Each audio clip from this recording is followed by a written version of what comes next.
Terima kasih Anda masih bersama kami di Hal Indonesia. Guna meningkatkan kualitas pendidikan, pada akhir Agustus 2021 lalu pemerintah membuka pembelajaran tatap muka secara terbatas.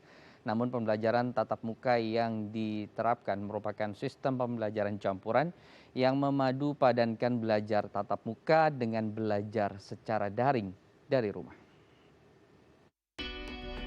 Menurunnya angka kasus positif COVID-19 membuat pemerintah membuka kembali pembelajaran tatap muka di wilayah PPKM level 1 hingga 3. Untuk mendukung efektivitas pembelajaran tatap muka atau PTM terbatas, pemerintah mendorong sekolah di wilayah PPKM level 1 hingga 3 untuk membentuk tim Satgas COVID-19 di tingkat sekolah.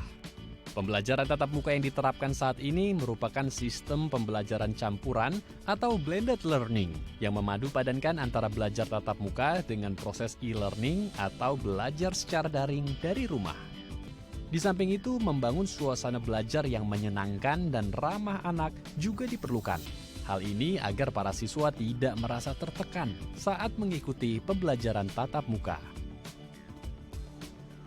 Baik, untuk membahas lebih lanjut tentang bagaimana penerapan sekolah tatap muka terbatas yang dipadupadankan dengan belajar daring dari rumah. Apakah kemudian efektif dan apa saja tantangan yang harus dihadapi oleh siswa dan juga orang tua. Kita akan berbincang bersama Bapak Muhammad Ramli Rahim selaku Ketua Umum dari Ikatan Guru Indonesia yang juga merupakan Ketua Jaringan Sekolah Digital Indonesia. Dan juga telah hadir bersama kami Dr. Seto Mulyadi atau Kak Seto selaku psikolog anak dan juga Ketua Umum dari LPAI. Selamat pagi Bapak-Bapak. Selamat pagi Mas Imam. Pagi, Assalamualaikum Selamat warahmatullahi pagi Pak wabarakatuh. Muhammad Ramli. Baik, Waalaikumsalam Iya, warahmatullahi Seto. wabarakatuh. Saya akan mulai dari Pak Ramli terlebih dahulu. Pak Ramli, akhir Agustus kemarin ya, sudah beberapa wilayah sudah melakukan kegiatan belajar campuran, belajar tatap muka dan juga PJJ di rumah gitu. Evaluasinya yang Anda lihat saat ini seperti apa Pak Ramli? Selama kurang lebih 2 minggu ya melakukan kegiatan tersebut. Iya, jadi yang pertama memang dalam 1,5 tahun ini kita mengalami yang namanya learning loss ya. Hmm. Jadi ada kegagalan kita dalam pendidikan karena memang pendidikan online yang kita jalankan itu tidak seperti yang seharusnya. Sebenarnya pendidikan jarak jauh dengan di dunia maya itu sebenarnya efektif. Hanya saja memang toolsnya tidak begitu bagus, kemudian SDM kita terbatas. Di awal pandemi kan memang 60% guru kita tidak mampu menggunakan teknologi untuk pembelajaran. Jadi kalau terjadi kegagalan dalam proses pembelajaran, bukan karena kesalahan teknologinya, bukan karena kesalahan prosesnya, tapi memang SDM kita yang sangat terbatas kemampuannya. Nah, melihat itu semua, kami sangat bersyukur karena sudah terjadi penurunan dan kemudian sudah diadakan blended learning yang sebenarnya sudah lama kami usulkan agar bisa loss learning itu bisa ditekan sedikit. Nah, terjadi dalam 2 minggu ini memang ada beberapa daerah yang melaporkan ada klaster baru, tetapi tidak begitu signifikan. Kami sebenarnya ingin pemerintah daerah dan pemerintah lainnya itu lebih condong untuk melihat perkembangan di DKI Jakarta. Kenapa DKI Jakarta ini bisa menjadi contoh buat yang lain? Karena vaksinasi di DKI kan sudah jauh lebih dari target.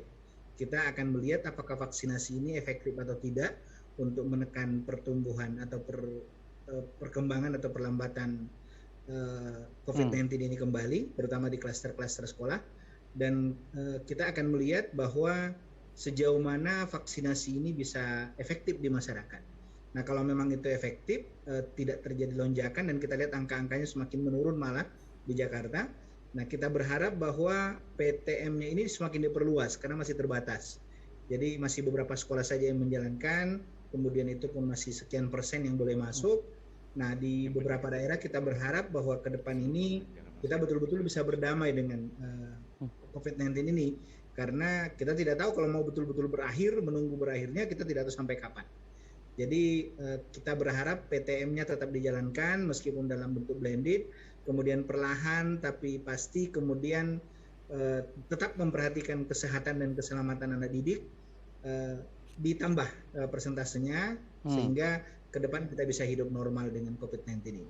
Oke, ya karena harus berdampingan dan harus dimulai ya, terutama Jakarta, karena Jakarta sudah lebih mapan soal vaksin dan juga kita lihat fasilitas bagaimana kesiapan di setiap sekolah juga sudah lebih mapan mungkin jika dibandingkan dengan daerah-daerah lain yang ada di Indonesia. Nanti saya akan tanyakan seputar bagaimana teknis pelaksanaan kurikulumnya karena Mas Menteri juga sudah mewanti-wanti jangan hanya guru ceramah di kelas gitu ya untuk metode yang seperti ini, tapi nanti ada inovasi-inovasi apa yang harus dilahirkan. Tapi sebelum itu saya mau ke Kak Seto terlebih dahulu. Kak Seto, sudah setahun lebih anak-anak belajar di rumah, terus kemudian mereka harus masuk sekolah lagi, ketemu dengan teman-teman, ketemu dengan guru, ketemu dengan lingkungan sosial mereka gitu.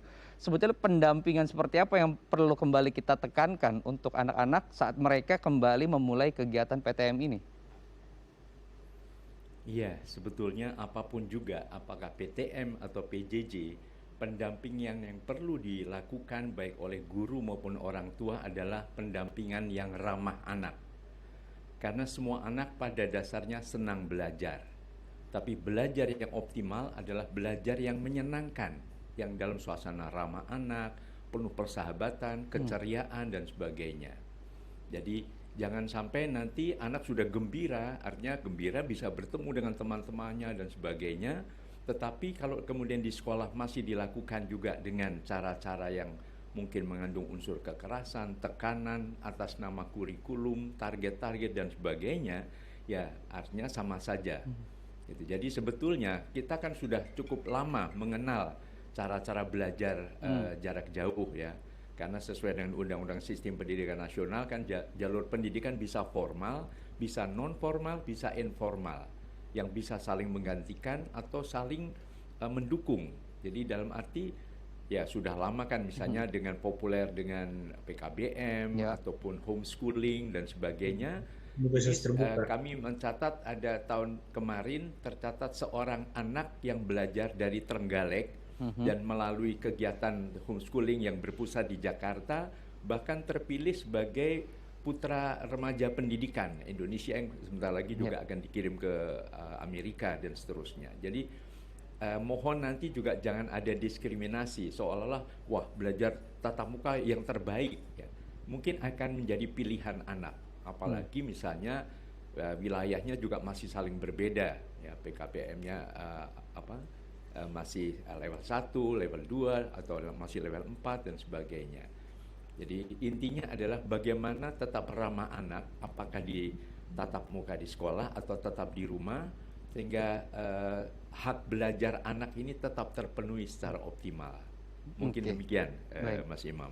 Jadi nggak boleh ada diskriminasi ya Kak Seto, karena sebetulnya metode pembelajaran dari rumah juga sudah ada sejak dulu dan banyak anak-anak berprestasi yang lahir dari sana. Ini bisa menjadi option atau pilihan gitu, dan adanya pandemi ini terakselerasi kemudian pilihan-pilihan baru ini.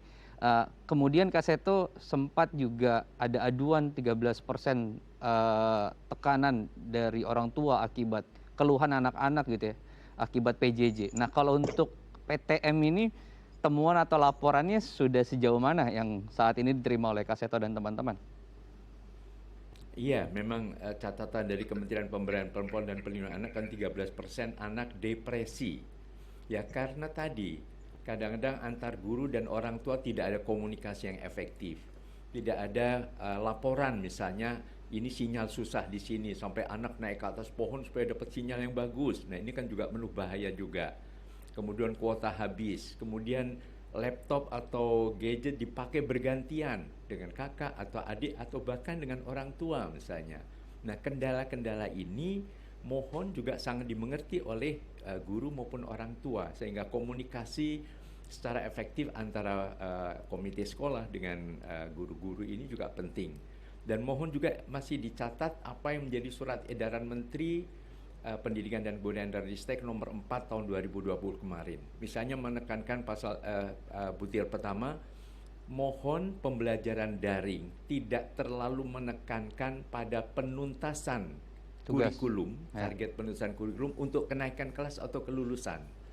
Jadi berarti kurikulumnya kan memang harus darurat atau fleksibel sehingga jangan sampai justru terjadi kekerasan terhadap anak atas nama kurikulum. Jadi kurikulum untuk anak, jangan dibalik anak untuk kurikulum. Sehingga situasi tadi mungkin pembelajaran juga yang penting anak tidak kehilangan semangat belajarnya. Nah, belajarnya itu pun beragam kan. bisa matematika, bisa biologi, fisika, tapi bisa belajar menyanyi, menari, menggambar, sehingga ada kecintaan pada suatu proses belajar ini jangan sampai hilang. Tapi itu suasananya harus tetap ramah anak. Baik. Demikian Mas Imam. Baik. Jadi kalau kata Pak Ramli, antara teori dengan kemudian praktek di lapangan untuk kurikulum darurat itu masih abu-abu begitu ya. Tapi kita insya Allah lah guru-guru kita bisa melaksanakan itu. Nanti usai jeda Pak Ramli kita akan sambung perbincangan kita. Bagaimana kemudian catatan-catatan guru kita yang harus dipegang oleh mereka untuk dua pembelajaran sekaligus seperti ini. Dan apa kemudian catatan untuk orang tua untuk bisa menjalani dua metode pembelajaran sekaligus. Kita akan bahas usai jeda. Tetap bersama kami di Halo Indonesia.